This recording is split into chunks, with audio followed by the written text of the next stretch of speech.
Bismillahirrahmanirrahim. Assalamualaikum warahmatullahi wabarakatuh. Alhamdulillah, hamdan wa syukran lillahi ta'ala amma ba'd. Faqala Allah ta'ala wa ja'alna a'immatan yad'una ila an-nar wa yawmal qiyamati la yunsarun. Faqala Allah ta'ala wa ja'alna a'immatan yahduna bi amrina lamma sabaru wa kanu bi ayatina yajhadun. Asyhadu an la ilaha illallah wa asyhadu anna Muhammadan 'abduhu wa rasuluhu la nabiyya ba'dah. Wassalatu wassalamu ala hadzal nabiyil karim wa ala alihi wa sahbihi wa man tabi'ahum bi ihsan ila yaumiddin. Warḍa 'anna ma'hum ya rabbal alamin.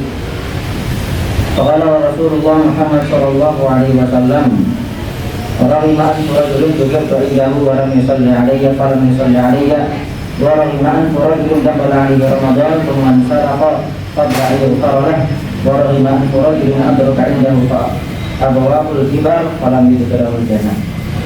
Alhamdulillah, di sore hari ini kita diberi kesempatan oleh Allah Subhanahu wa taala, masih semangat, masih rindu akan dipertemukan oleh Allah Subhanahu wa taala, dan tentunya prosesnya adalah diantaranya bertolak ilmu.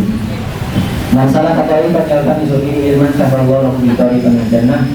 Siapa yang menuju jalan, dan jalan itu adalah masalah kembali berkaitan isuki ilman, jalan itu menjadikan kita semangat untuk mencari ilmu, maka Allah mempermudah bagi kita untuk menemukan jalur surga kita masing-masing. Maka tentunya kita bersyukur ada tiga jenis majelis, yaitu insya Allah kita bisa meraihnya semua. Yang pertama adalah majelis zikir, yang kedua majelis Quran, dan yang ketiga adalah majelis ilmu. Dan sebaik-baik majelis adalah majelis ilmu. Ini bapak-bapaknya mana? Bapak saja ini. Ibu-ibu dan bapak yang dirahmati Allah Subhanahu wa taala, saya dibagikan ke saya tema orang-orang yang merugi di bulan Ramadan. Sebelum kita membahas orang yang merugi di bulan suci Ramadan, tentunya iman itu naik dan turun. Dan ketika naiknya iman, semua kita paham, dikarenakan sebab ketaatan yang kita perbuat. Ketika iman itu sedang turun, berarti kita juga sudah paham, dikarenakan kemaksiatan yang sedang kita perbuat. Rasulullah itu adalah pribadi yang stabil dalam beribadah. Tidak kemudian bermalam-malam dari setelah Isya sampai subuh. Rasul juga tidak seperti itu dalam beribadah. Akhirnya kemudian meninggalkan jatah tidur dan keluarganya. Atau juga yang kedua, Rasulullah juga bukan tipe pribadi seperti kebanyakan kita. Seminggu dia mulai, seminggu ke depannya tidak. Dan maka tentunya kita mendatangi di bulan suci Ramadan ini ingin dijaga agar kita stabil jadi manusia yang normal. Tidak lagi kita mendengar istilah new normal atau abnormal atau dan lain sebagainya. Kita ingin menjadi pribadi yang normal. Kalau kemudian kita beribadah tidak terlalu ngegas. Ngegas ini kan dengan kalau misalnya berangkat kerja, terus kemudian kita sedang khawatir terlambat, ngegas. Berarti kemarin tidak ngegas berangkat kerja, hari ini ngegas berangkat kerja. Berarti kita sudah bisa membedakan hari ini kita sedang tidak stabil, karena ada yang butuh juga cepat. Begitu juga orang yang belajar, kemudian membutuhkan proses akselerasi, tentunya itu juga tidak normal. Maka Islam ini kita kembalikan kepada prinsip kita ingin hidup stabil dalam menjalani proses keislaman kita masing-masing. Mengawali pertemuan yang kedua, rubba ini laisa lahu min siyamihi illa al-ju' wa rubba qa'imin laisa lahu min qiyamihi illa sahar. Lagi-lagi Rasulullah memberikan nasihat kepada kita, rubba sha'imin. Betapa banyak orang yang berpuasa. Ini kan memulai dari kenapa kok kemudian dikatakan ada banyak sekali orang yang merugi dalam bulan suci Ramadan. Sekalian nanti saya membuat 4 ilustrasi. Semoga kita tidak masuk dalam 4 pembahasan. Kata Rasulullah, rubba shaimin, betapa banyak orang yang berpuasa. Jadi betapa banyak orang yang berpuasa, laisa lahu min syai'in illa al-ju'. Tapi kemudian puasa tidak menyebabkannya mendapatkan pahala yang semestinya, kecuali hanya lapar dan dahaga. Jadi kalau kita bahas hadis ini, mengembalikan kepada kita yang namanya amal itu berarti membutuhkan persiapan. Karena kenyataannya Rasulullah menyampaikan tidak satu. Kalau di zamannya Nabi Muhammad mungkin mayoritas orang mendapatkan pahala puasanya. Tapi ngapunten, kalau kita hidup di zaman-zaman yang sekarang ini, ya sudah, nggak perlu kita husnudzon, nggak perlu kita suudzon, nggak perlu kita juga husnudzon. Jumlah orang yang berpuasa sekarang yang menghasilkan pahala sangat sedikit dibandingkan orang yang berhasil mendatangkan pahala. Di zaman sekarang ini, kalau jujur-jujuran, hari ini siapa yang sudah membicarakan saudaranya, temannya, boleh acungkan tangan? Bahasa saya kadang-kadang kita nyebut aib orang, aib orang.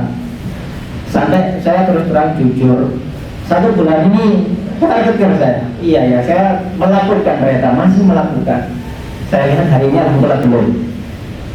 Jadi dengan silahkan jujur kepada dirinya. Saya jujur, saya sempat melakukan di bulan suci Ramadan bahkan. Tapi ya sudah lama, sudah lalu. Ya tentu kita tetap beristighfar. Dan sekarang kita kembali, itu minimal ada, itu sekedar ngerasani. Belum lagi nanti yang sedang dimusuhi orang, kemudian membalas dengan permusuhan.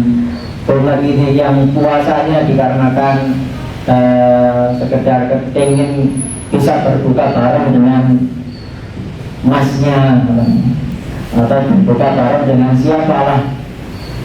Sampai saya dulu ketika kuliah, dosen saya menyampaikan, kuliah saya istilahnya apa, kampus cabang Timur Tengah. Berani apa tidak, HP kalian juga kan? Saya cek satu-satu. Itu dulu. Sampai dosen saya itu kan pakai bahasa Arab. Hal ini datang saja. Idza jama'atumul hadith atau jama'atumul jawal guna fa'ufatu syawma zafihi. Kurang lebih kata gitu. Apakah aku boleh kalian kumpulkan HP kalian, kemudian aku membedah isinya apa kira-kira? Terus dia mengutip 1 ayat, yas'aluna ka'anil khamri wal maisir. Nah, qul fihima ismun kabir wa manafi'u linnas. Mereka bertanya kepada Muhammad tentang khamr. Khamr itu ada bahayanya, ada manfaatnya. Qul fihima ismun kabir wa manafi'u linnas wa ismuhuma akbar. Hanya saja peluang dosanya jauh lebih besar. Nah, kembali kepada puasa, kita harus paham sebelum kita memahami apa yang mensukseskan semua orang yang ini. Kalau kita masuk kuliah atau kerja, yang butuh kita siapkan pertama apa? Kira-kira pesaing saya seperti apa? Tanya disiapkan itu nih. Kira-kira pesaing saya itu seperti apa? Terus yang kedua, yang menyebabkan saya gagal itu apa? Kalau kemudian kita paham hal ini, pasti persiapannya jauh-jauh hari. Katakanlah entah motornya mungkin tingginya lah, atau mungkin ada sakit apalah, atau mungkin banyak hal. Nah, kita kembalikan kepada puasa. Jadi puasa ini ternyata banyak sekali orang yang tidak mendapatkan hak dari pahalanya. Puasanya diterima, tapi hak dari pahalanya tidak diterima. Ini semoga minimal dosa yang kita bukan minimal, maksimal dosa yang kita kerjakan. Jadi katakanlah ngerasa tidak adu domba lah, atau dengki atau apa yang lain, atau melakukan perbuatan mendekati perbuatan perzinahan dan lain sebagainya. Zina kan nggak boleh, apa mendekati zina boleh, tidak, apa ayatnya, wala taqrabu zina, jangan dekat-dekat semua setiap perbuatan yang berpeluang melakukan perbuatan zina, meskipun sampai 10 tahun ke depan tidak. Nah, walau bapak ini misalnya dia menghilangkan sahar, begitu juga banyak sekali kalau di zaman Rasul, insya Allah hampir dirasakan nggak ada orang-orang kita seperti ini. Tapi insya Allah di kita, walau bapak ini misalnya min qiyamihi illa sahar. Betapa banyak orang yang melakukan qiyamul lail tapi juga tidak mendatangkan pahala. Dari hadis ini kita juga bisa mengambil keunikan. Orang soleh itu amalannya cuma 2. Maksudnya orang soleh amalannya cuma 2. Di luar dari pembiasaan dan kebutuhan. Pembiasaan berarti wajib, kebutuhan berarti wajib. Pembiasaan adalah seperti kita tilawatul Quran, itu pembiasaan saja. Membaca Quran itu hanya sekedar pembiasaan saja. Tapi di luar itu orang soleh itu amalannya cuma 2. Lalu kemudian ketika ada orang berpuasa atau qiyamul lail kok tidak dianggap pahalanya, kenapa? Ini bukan sekedar permasalahan ikhlas atau tidak. Ada yang ikhlas tapi tidak diterima. Apakah ada? Ada. Dan kita kemudian ada yang tidak ikhlas tapi tidak diterima. Ya jelas. Yang kita permasalahkan ikhlas tapi tidak diterima. Buktinya apa? Buktinya banyak. Buktinya banyak. Kalau kita lihat sejarah, ada orang katakanlah cinta ada seorang yang beramalnya ibadah 500 tahun, sudah ikhlas di hadapan Allah Subhanahu wa taala. Tapi satu hal, merasa yakin dengan ibadahnya kemudian masukkan surga, ternyata ditimbang dengan kenikmatan mata, tidak ada apa-apanya oleh Allah Subhanahu wa taala, dan merasa, ya Allah, saya siap ditimbang antara amal ibadah yang sudah 500 tahun dengan kenikmatan ini. Intinya merasa pede di hadapan Allah karena kemudian timbangannya jomplang, kenikmatan yang Allah berikan dikarenakan mata sudah lebih hebat daripada amalnya, maka kemudian tidak dijadikan masuk surga. Sama seperti kita sekarang, kemudian saya yakin semuanya ada niat. Kalau nggak ada niat kan berarti kan batal. Kita insya Allah semuanya niat, dan selama kita puasa pasti bulan ini adalah bulan yang paling gampang kita beramal baik. Saya yakin kita gampang beramal baik. Tapi yang menjadi masalah adalah kita tidak mudah memahami apa yang menyebabkan puasa itu hilang pahala. Kan hal yang beda. Satu, kita sadar bulan ini dan kita sudah merasa kita melakukan perbuatan baik, tapi di luar dari agenda yang ini, kita mungkin kebanyakan dari kita belum sadar ada beberapa hal yang menjadi kelemahan di sebelum bulan suci Ramadan. Masuk Ramadan tidak hilang. Namun adalah lagi-lagi adalah lisan. Al-muslimu dan man saliman al-muslimu man saliman muslimu dan min lisani wa yadihi. Hanya sebab gara-gara lisan pahala kita hilang. Makanya kemudian Jabir bin Abdullah menyampaikan kepada kita, idza sumta falyasum samruka. Jadi tipe orang soleh atau tipe orang yang mendekatkan diri kepada Allah Subhanahu wa taala, idza sumta, ketika engkau berpuasa, kata Jabir, falyasum samruka wa basaruka wa lisanuka 'anil kadhibi wal ma'asi. Minimal yang kita puasakan ada 3. Falyasum samruka, hendaknya yang pertama kali ada niatan adalah pendengaran kita terpuasa dari sesuatu yang merusak. Yang merusak itu ada dua. Pertama adalah mendengar hal-hal yang dusta. Yang kedua adalah mendengar setiap hal-hal yang berpeluang kita kemudian kesedot, ditarik tergeret ke arah kemaksiatan. Pertama, wabasaruka, mata kita. Jadi ini titipannya Jabir bin Abdullah. Jadi yang kedua, kita memastikan mata kita berpuasa. Kalau kemudian nah pengibasan itu pasangan kita katakanlah ngapunten, mungkin nggak ada di sini, itu contoh yang lain, sedang pacaran, melihat kemudian SMS atau melihat hal yang lain, apalah banyak, sekedar melihat tulisan kemudian datang rasa, ini juga sudah jadi dosa pandangan. Karena kita pandang adalah tulisan, dan tulisan itu adalah tulisan yang tidak mengarahkan kita kepada ketaatan kepada Allah. Yang ketiga, warisan hutang, lisan kita yang paling sulit. Ada dosa ngerasani, ada dosa ngerumpi, ada dosa gosip, ada dosa jangan, kalau tidak percaya silakan sebutkan jenis-jenis dosa yang diperbuat oleh lisan kita. Insya Allah lebih dari 50. Silakan diteruskan sendiri. Dari 50 itu, dan saya yakin kita pernah terjatuh di setiap dari jenis dosa lisan. Tapi menjadi masalah, kita sedang sekedar tidak fokus di bagian ini. Ini mau jam 5 ini, sampai jam 5.15an tadi.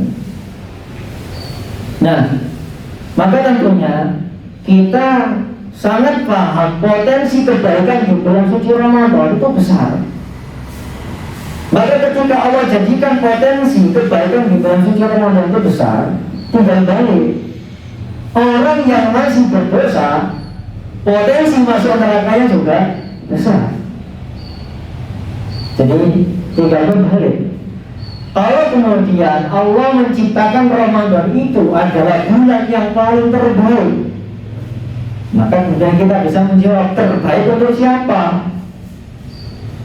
Kan betul kan? Kita bertanya kembali, terbaiknya untuk siapa? Apakah kemudian bulan suci Ramadan itu terbaik untuk orang munafik? Tidak. Apakah kemudian terbaik itu untuk orang-orang fasik? Tidak. Apakah terbaik itu untuk orang-orang yang punya warkop, mengumpulkan massa, kemudian dikerudungi warkopnya, kemudian kakinya masih terlihat? Ya, kalau sekarang kita tidak bisa ngapa-ngapain, karena yang punya kewajiban, kita kewajibannya cuma sekedar maksimal lisan, sementara itu kembali kepada pemerintah. Karena kalau kita sudah ngurusin mereka terlalu, ya sudah, ancamannya ya kita yang diancam sendiri, entah hanyalah ancaman. Nah, kembali bahwa kalau kemudian bulan suci Ramadan itu sudah diakui oleh Rasulullah dalam bulan terbaik, berarti ada yang dijadikan di dalam bulan ini adalah orang-orang yang paling tidak terbaik, atau orang-orang yang calon penghuni neraka. Jadi bulan ini itu bulan labelisasi. Bulan ini adalah bulan labelisasi. Allah memberikan label, bahasanya katanya, bagi siapa yang beramal baik dan memenuhi syarat tertentu, kemudian Allah menjadikan pribadinya bebas dari api neraka. Apakah ada dalilnya? Ada.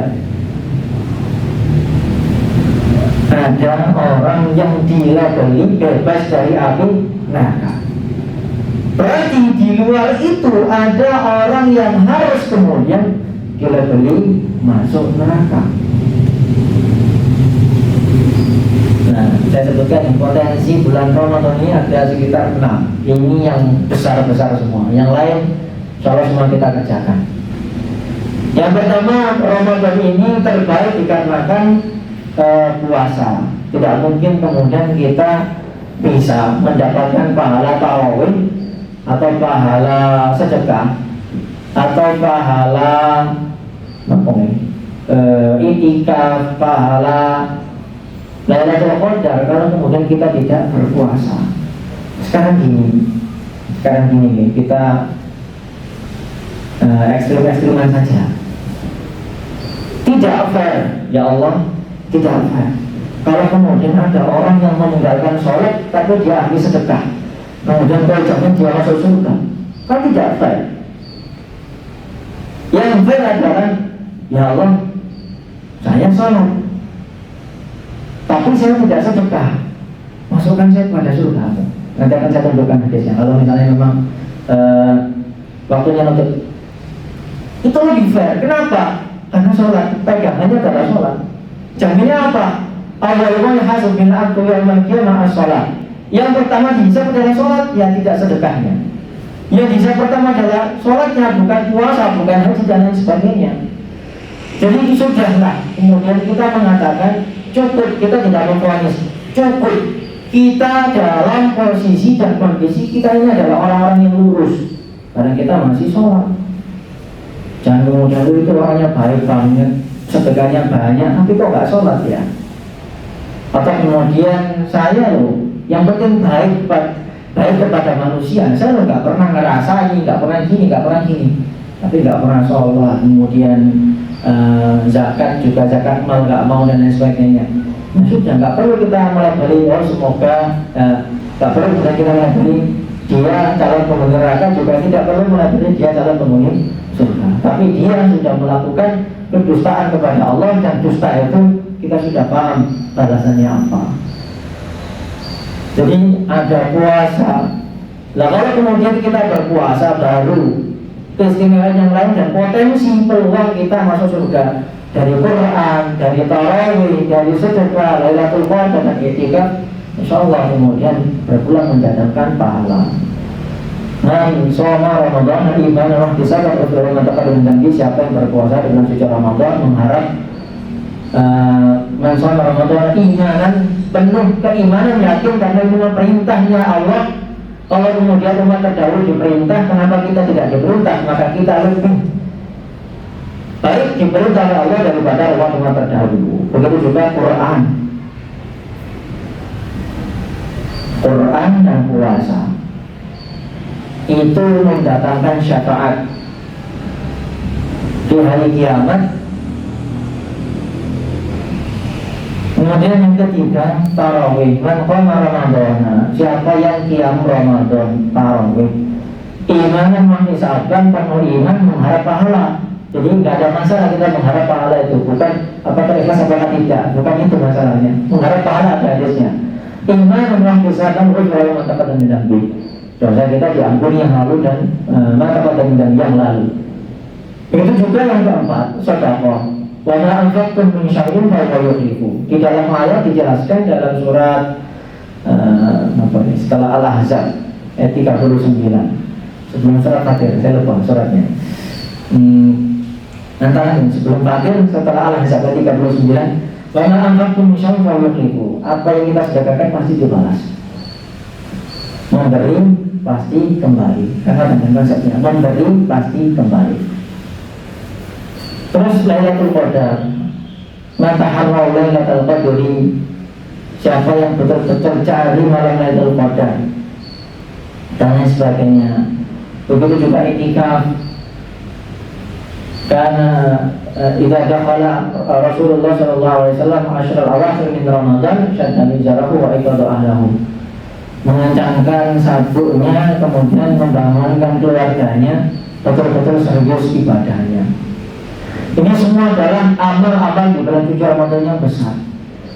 Tapi karena yang sedang kita bahas adalah orang yang merugi pertama siapa? Adalah orang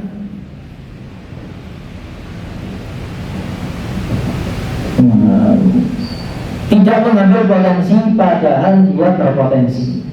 Tidak mengambil potensi padahal kita memiliki potensi.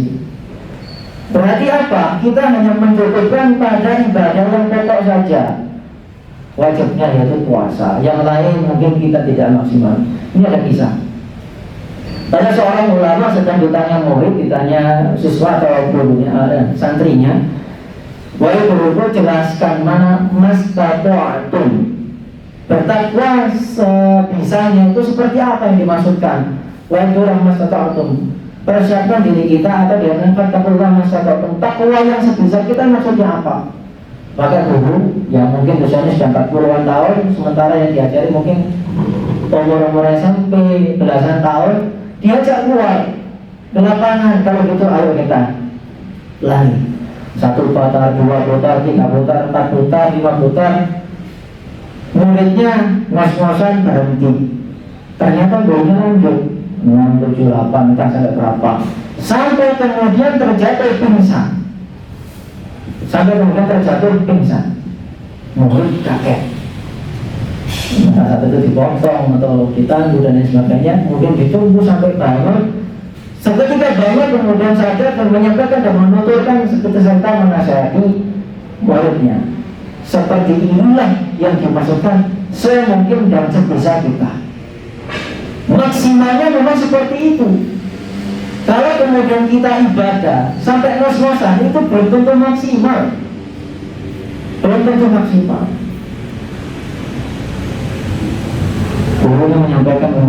Gurunya kemudian memberikan hikmah pada sang murid. Oh, ternyata yang dimaksudkan sebisanya itu kepada titik kritis dan tertingginya. Katakanlah kita masuk entah siapalah, kita masuk ke rumah sakit kritis. Apakah tidak kemudian kita melakukan sholat? Tetap sholat. Sholatnya bagaimana? Sebisanya. Ya tak mungkin kemudian duduk, tidak mungkin kemudian apalagi berdiri. Pasti kemudian kita menggunakan isyarat mata. Wudunya bahkan tidak bisa wudu, akhirnya diwudukan. Mungkin ada yang pernah jaga entah bapaknya yang sudah meninggal dunia atau ibunya yang sudah meninggal dunia, pernah mengalami masa itu, akan kemudian kita paham. Yang seperti itu yang dimaksudkan. Kalau memang posisi kesehatanmu seperti itu, yang mastata'tummu seperti itu, yang dimaksudkan mampu yang memang seperti itu. Dan saya yakin setiap kita yang duduk di sini, saya yakin semuanya bisa puasa. Saya yakin semuanya bisa baca Quran. Kalaupun ngapunten ada yang belum bisa baca Quran, kan bisa baca Al-Fatihah, baca Qul huwallahu, Qul a'udzu birabbil falaq, Qul a'udzu birabbin nas, kerja megang alat atau sedang making apa dan lain sebagainya, kan kita bisa menyiapkan dengan baca ayat. Tidak kemudian kita mentas, oh karena saya kerja 8 jam kemudian saya tidak baca Quran, masih banyak pahala. Contoh seperti yang hafal surat Yasin silakan dibaca surat Yasinnya, yang sudah hafal surat Al-Kahfi silakan dibaca surat Al-Kahfinya, yang sudah hafal surat An-Naba silakan dibaca An-Nabanya, Ar-Rahman silakan dibaca Ar-Rahmannya. Saya yakin semuanya bisa puasa, bisa baca Quran, entah melihat atau tanpa melihat. Yang ketiga, saya yakin semuanya bisa tarawih. Dan saya yakin semuanya bisa sedekah. Juga saya yakin semuanya bisa mencari peluang Lailatul Qadar, dan bahkan saya yakin kita mampu untuk melaksanakan i'tikaf. Saya yakin. Entah nanti akhir pekan ke Masjid Namira Lamongan atau ke masjid mana, itu terserah agenda kita masing-masing. Saya yakin semuanya bisa. Tapi siapa yang merugi?